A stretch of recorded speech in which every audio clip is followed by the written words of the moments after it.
Фотографирање со Дедо Мраз и денес тренд кој се уште се почитува во Штип. Најмалите со полни срца восхит пред новата година да подарат сеќавање за нивните другарчиња, баби, дедовци и роднини.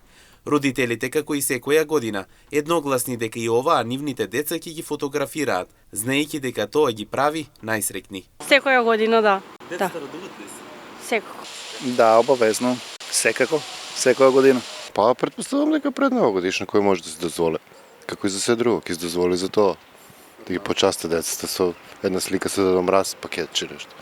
Бавите за пријателите, за роднините со децата со Дедо Мраз. Па, претпоставам на најблиските, нели?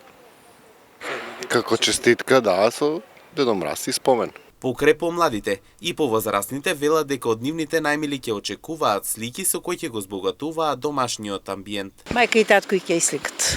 Ама ќе се сликат? Да, обавезно. Секоја година? Да. Ова, имам 3 внуки, три ќе ги донесам тук. Ја ово, што го донесе кочијат. Како не деца, како не ќе да сликат. Радуват се? Како не се радуват. Јас за деца не правам проблем. Јас додека пушам, за ни секи има. Инако фотографирањето со Дедо Мраз е тренд кој секогаш се случува пред нова година и има основна цел да создаде магични фотографии за најмалите кои го прават нивното детство волшебно и среќно.